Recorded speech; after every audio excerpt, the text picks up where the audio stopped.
नमस्कार मित्रांनो, स्वागत आहे तुमचं अटॅच एक्सर या आपल्या यूट्यूब चॅनलवर. मित्रांनो, आजचा व्हिडिओ आपण पाहायचा आहे. या व्हिडिओमध्ये इलेक्ट्रिशियन ट्रेडची संपूर्ण माहिती म्हणजेच जो आपला ITI मध्ये मोस्ट इम्पॉर्टंट ट्रेड आहे, ज्याला सर्वात जास्त या आधुनिकीकरणामध्ये या ठिकाणी व्हॅल्यू मिळत आहे, त्यामुळे या ट्रेडला आपल्याला पाहणं आणि माहिती घेणं याचं अत्यंत गरजेचं आहे. आता सध्याला 2024च्या प्रवेश प्रक्रियेला या ठिकाणी सुरुवात झालेली आहे. तर या 10वी पास झालेल्या विद्यार्थ्यांना किंवा 12वी पास विद्यार्थ्यांना जे नॉन टेक्निकल शिकून आलेले टेक्निकल एज्युकेशनमध्ये येताना कोणता ट्रेड साठी प्रवेश घ्यावा हे अत्यंत त्यांना महत्त्वाचं असतं आणि ते गोंधळात असतात की कोणत्या ट्रेडला केल्याच्या नंतर कोणतं आपलं भविष्य त्या ठिकाणी चांगल्या पद्धतीने निर्माण होईल. म्हणून या आपण सगळ्या ITIच्या संपूर्ण ट्रेड विषयी आपण एक एक करून या ठिकाणी व्हिडिओज पाहणार आहोत. चला तर मग जास्त वेळ न लावता आजच्या टॉपिकला आपण या ठिकाणी सुरुवात करूया.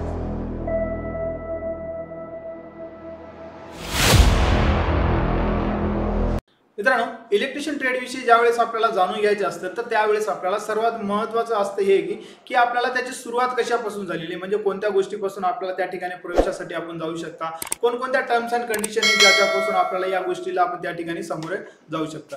तर बघा, आजच्या व्हिडिओमध्ये आपण सर्वात प्रथम बघूया या ठिकाणी कोर्स डिटेल्स. या कोर्स डिटेल्स म्हणजे काय, हा कोर्स जो आहे तो कशा पद्धतीने या ठिकाणी आहे, किती वर्षाचा आहे, त्यानंतर ऍडमिशनची प्रक्रिया कशी आहे, त्यानंतर याच्यामध्ये आपल्याला पाहायचं आहे की यामध्ये कितवी झाल्याच्या नंतर तुम्हाला या ठिकाणी ITI ला प्रवेश घेता येईल. चला तर मग मित्रांनो, आजचा आपला जो काही ट्रेड आहे त्याला म्हणतो आपण या ठिकाणी इलेक्ट्रिशियन. इंग्रजीमध्ये काय म्हणतो त्याला आपण इलेक्ट्रिशियन आणि मराठीमध्ये म्हणतो वीज तंत्री. बघा, इंग्लिशमध्ये ज्याला काय म्हणलं आपण इलेक्ट्रिशियन आणि मराठीमध्ये म्हणलं त्याला वीज तंत्री. तर बघा, याचा जो काय आता हा जो ट्रेड आहे इलेक्ट्रिशियन असो किंवा वीज तंत्री असो, हा ट्रेडला या ठिकाणी आपल्याला ज्यावेळेस प्रवेश घ्यायचा असतो मग त्यावेळेस तुमच्याकडे मिनिमम क्वालिफिकेशन काय हवं. तर बघा, जो काय मिनिमम क्वालिफिकेशन आहे तो आहे मित्रांनो 10th पास. तुम्ही 10वी पास असणं गरजेचं आहे आणि 10वी पास जे की मॅथ आणि सायन्स या दोन सब्जेक्ट तुमच्या याच्यामध्ये असले पाहिजे. या दोन सब्जेक्ट तुमच्या जर 10वी मध्ये जर असतील तर तुम्ही या ठिकाणी प्रवेश घेऊ शकता. बघा, ट्रेडचं नाव आहे इलेक्ट्रिशियन, यालाच म्हणतो आपण वीज तंत्री आणि एंट्री क्वालिफिकेशन आहे याच्यामध्ये 10th पास. म्हणजे तुम्ही जर 10वी पास असेल तर तुम्ही या ट्रेडला या ठिकाणी प्रवेश घेऊ शकता.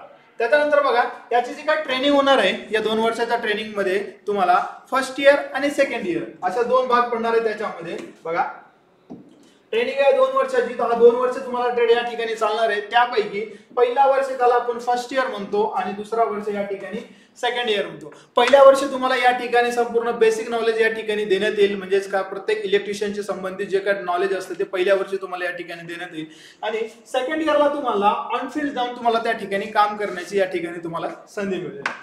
त्याच्यानंतर जर आपण या ठिकाणी जर बघितलं ऍडमिशन प्रोसेस. आता बघा, आता ऍडमिशन प्रोसेस म्हणजे महत्त्वाचा मुद्दा आहे. तुम्ही आता या ठिकाणी तुमच्याकडे 10वी क्वालिफिकेशन आहे, मॅथ अँड सायन्स ग्रुप सुद्धा आहे, तर याच्यामध्ये ऍडमिशन प्रोसेस मध्ये जर यावेळेस बघायचं गेलं आपल्याला तर ही ऍडमिशनची प्रोसेस जे काय चालते ITI ची, बघा ती संपूर्ण चालतं पर्सेंटेज बेसिसवर, म्हणजेच काय तुमच्या 10वी वर मिळालेल्या टक्केवारीनुसार.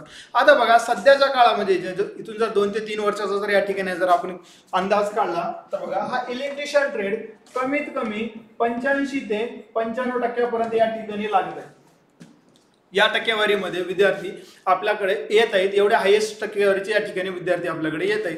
आता बघा, ही ITI ची प्रक्रियाच असते टोटल पर्सेंटेज बेसिसवर. आता पर्सेंटेज बेसिस म्हणजेच काय, 10वीचे गुण. आता या 10वीच्या गुणामध्ये आता समजून घ्या 10 विद्यार्थी आहेत, 10 विद्यार्थ्यांनी या ठिकाणी अप्लाय केलेले, 10 विद्यार्थ्यांनी या ठिकाणी अप्लाय केलेले. तर बघा, या 10 पैकी हायएस्ट पर्सेंटेजचा कोण आहे, हायएस्ट पर्सेंटेजचा जो काही असेल तो काय असेल, त्याचा पहिला नंबर या ठिकाणी असेल, त्याच्यानंतर दुसरा असेल, त्याच्यानंतर तिसरा असेल. फॉर एक्झाम्पल मध्ये जर एका ठिकाणी बघितलं आपण, एकाला आहेत 91.4, दुसऱ्याला आहेत 92.4, 93.4, अशा प्रकारचे या ठिकाणी जर आपण टक्केवारीचा जर विचार केला तर बघा, या 4 याच्यामध्ये आता या ठिकाणी बघा 91.4, 92.4, 93.4 आणि 95 असे 4 कॅटेगरी आपण या ठिकाणी घेतलं तर 4 पैकी पहिला नंबर कोणाचा असेल, हा 95 वाल्याचा, दुसरा हा 93 वाल्याचा, त्याच्यानंतर 92 वाल्याचा, त्याच्यानंतर काय असेल हा आपला 91 वाल्याचा. म्हणजे जेवढे हायएस्ट तुमचे पर्सेंटेज असतील तेवढा तुमचा नंबर लवकर लागेल. त्याच्यानंतर बघा, ज्यावेळेस तुम्ही याला ऍडमिशनसाठी प्रक्रियेसाठी येता या ठिकाणी जर तुमच्याकडे एक्स्ट्रा प्रमाणपत्र असतील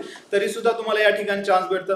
जसं की स्काउट गाईड असेल तुमच्याकडे, किंवा इंटरमिडिएट चित्रकलेची परीक्षा असतो, किंवा स्पोर्ट्सवर ज्या ठिकाणी जर तुम्ही जर एखादं खेळाचं प्रमाणपत्र असेल, जिल्हास्तरीय असो किंवा राज्यस्तरीय असो, तरी तुम्हाला या ठिकाणी एक्स्ट्रा मार्क्स मिळतील. तर अशा पद्धतीने तुम्हाला या ठिकाणी एक्स्ट्रा मार्क्स घेऊन सुद्धा या ठिकाणी तुम्हाला मार्क्स वाढवता येतील. त्याच्यानंतर कोणी 8वी 9वी 10वीला टेक्निकल एज्युकेशन घेऊन आलेले असते त्याच्यासाठी सुद्धा या ठिकाणी पर्सेंटेज वाढवलेले असते. तर बघा, ही झाली ऍडमिशन प्रोसेस. सुरुवातीला तुम्हाला या ठिकाणी अप्लाय करावं लागेल. अप्लाय केल्याच्या नंतर जे काही 4 मेरिट लागतील त्या मेरिटनुसार तुम्हाला या ठिकाणी काय करावं लागेल, राऊंड चालतील, त्या राऊंड मध्ये तुम्हाला पहिला, दुसरा, तिसरा, चौथा राऊंड चालतील, त्या राऊंड मध्ये तुम्हाला या ठिकाणी प्रोसेसमध्ये ऍडमिशन प्रक्रिया येऊन जाईल. मित्रांनो, यानंतर आपण पाहूया, या हा ट्रेड घेतल्याच्या नंतर, आफ्टर कम्प्लीट झाल्याच्या नंतर आपल्याला कोणकोणत्या रोजगार किंवा स्वयंरोजगाराच्या संधी. कारण की ज्यावेळेस आपण ITI मध्ये आलं, आपला मेन उद्देश असतो की आपण आपल्या पावलावर त्या ठिकाणी उभं राहिलं पाहिजे, बरोबर ना. कारण की माणूस येतच त्याच्यासाठी, शिक्षण घेतच त्याच्यासाठी. कारण की आपल्याला जर आपण आपल्या स्वतःच्या पायावर उभं राहिलं तर आपलं कुटुंब आणि आपलं त्या ठिकाणी आयुष्य सुधारत असतं. बघा, ज्यावेळेस आपण रोजगार आणि स्वयंरोजगाराचा या ठिकाणी विचार करतो तर बघा, याला मी 2 गोष्टीमध्ये विभागलेले आहे. पहिली तर तुम्ही इथं आल्याच्या नंतर नोकरी करू शकता, त्याच्यानंतर तुम्ही एक व्यवसाय करू शकता.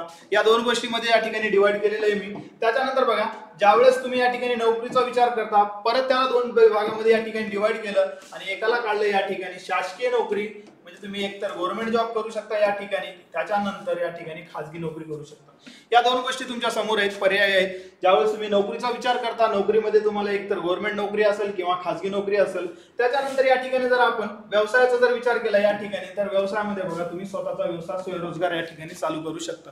तर या डिटेल्स मध्ये आपल्याला एकेकाने या ठिकाणी बघायचे. म्हणजेच काय, जर तुम्ही नोकरी पर्याय निवडला तर नोकरीमध्ये तुम्ही शासकीय कोणकोणत्या नोकरी आहेत, त्याच्यानंतर खाजगी जर या ठिकाणी पर्याय निवडला तर खाजगी नोकरीमध्ये कोणकोणत्या या ठिकाणी आहेत, आणि व्यवसाय जर निवडला तर व्यवसाय करताना तुम्हाला या ठिकाणी कोणकोणते असे व्यवसाय आहेत की जे तुम्ही घरी बसून तुम्ही या ठिकाणी करू शकता.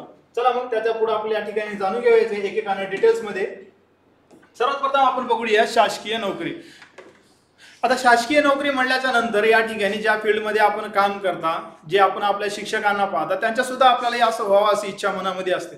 म्हणून या ठिकाणी जी पहिली नोकरी मी या ठिकाणी आणलेली आहे तुमच्यासाठी माहितीसाठी, तर आहे बघा, शिक्षक.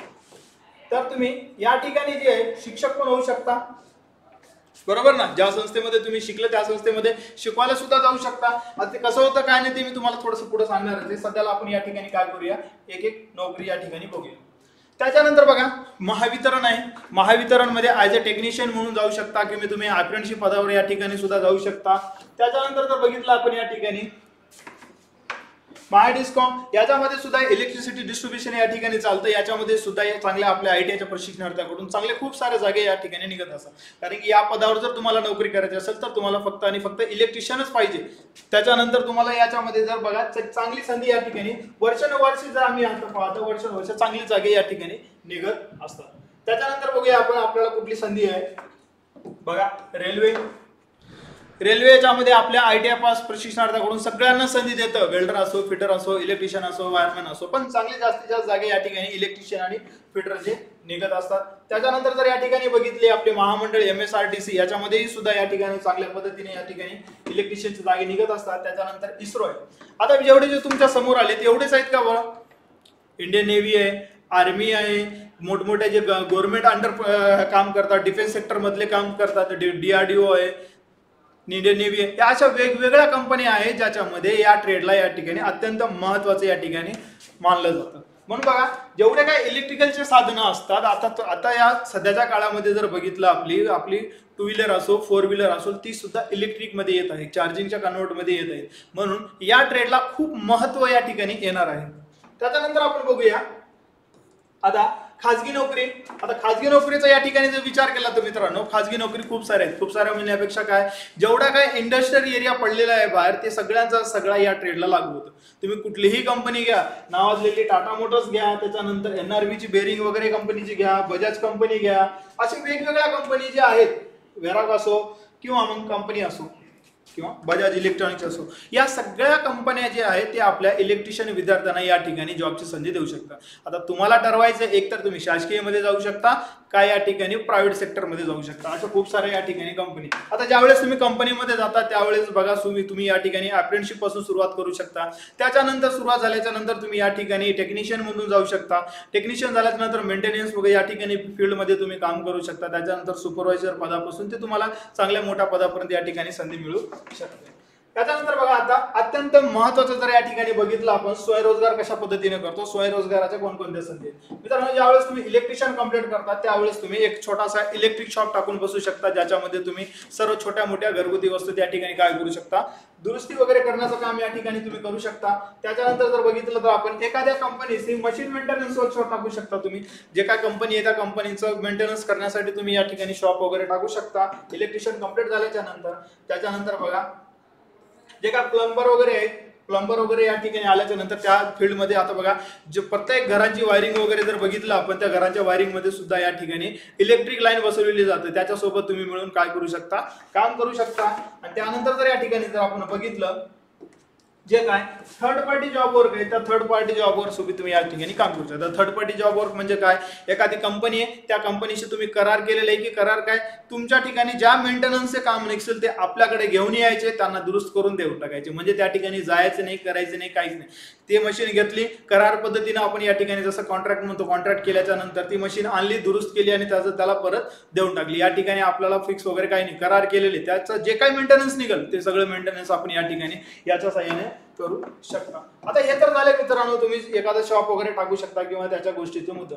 आता हे इलेक्ट्रिशियन ट्रेड केल्याच्या नंतर अशा काही गोष्टी आहेत जे की तुम्ही चलत फिरत या ठिकाणी करू शकता. बघा एखादा फॅन दुरुस्ती करायची तुम्हाला या ठिकाणी टेक्निक शिकवलं असेल, मिक्सर असो, विद्युत ठेकेदारी असो. आता विद्युत ठेकेदारी म्हणजेच काय, घराचे वायरिंग वगैरे करणं, त्याच्यामुळे आपण एखादा कॉन्ट्रॅक्ट वगैरे घेतो त्या पद्धतीनं. त्याच्यानंतर बघा विद्युत उपकरणे दुरुस्ती, जेवढे काही इलेक्ट्रिकलची उपकरणे आहेत त्याच्यामध्ये तुम्ही दुरुस्ती वगैरे करू शकता आणि घरगुती वायरिंग करण्याची इत्यादी कामे तुम्ही हा ट्रेड कंप्लीट केल्याच्या नंतर तुम्हाला या ठिकाणी करता येईल. बघा आजचा जो का ट्रेड होता आपला इलेक्ट्रिशियन ट्रेड, या इलेक्ट्रिशियन ट्रेड मध्ये आपण या ठिकाणी सगळ्या गोष्टी पाहिलेलं आहे. आता आपल्याला थोडंसं एक 2 मिनिटांमध्ये तुम्हाला सांगतो की इलेक्ट्रिशियन कंप्लीट झाल्याच्या नंतर तुम्ही काय काय करू शकता. जर तुम्ही पुढे शिक्षणाचा जर या ठिकाणी विचार करत असाल तर कोणकोणते शिक्षण तुम्ही या ठिकाणी घेऊ शकता. तर बघा पहिल्या सर्वात अगोदर तुम्ही 10वी नंतर ITI केलेले. ITI केल्याच्या नंतर तुम्हाला 1 वर्षाची अप्रेंटिसशिप करावं लागेल. जेवढं मी आता तुम्हाला दाखवलं, शासकीय नोकरीमध्ये असो किंवा आपला खाजगी नोकरीमध्ये असो, या दोन्ही ठिकाणी अप्रेंटिसशिपच्या जागे निघत असतात. त्याच्यानंतरही जर तुम्हाला शिकायची इच्छा झाली तर तुम्ही CTI कोर्स जॉईन करू शकता. तिथून तुम्ही एखादे शिक्षक वगैरे ITI मध्ये होऊ शकता. त्याच्यानंतर तुम्ही डायरेक्ट इंजिनिअरिंग सेकंड इयरला या ठिकाणी तुम्हाला ऍडमिशन पडतं. त्याच्यानंतर इंजिनिअरिंग फील्डमध्ये तुम्ही जाऊ शकता. मित्रांनो अशाच प्रकारचे व्हिडिओ मी या ठिकाणी तुमच्यासाठी आणत असतो, तर जेणेकरून तुम्हाला या प्रवेश प्रक्रियेमध्ये तुम्हाला ऍडमिशन घेण्यासाठी महत्त्वाचे वाटतील. मित्रांनो व्हिडिओ आवडलास आपल्या मित्रांपर्यंत शेअर करा. काही प्रॉब्लेम असेल तर मला कमेंटद्वारे कळू शकता. धन्यवाद.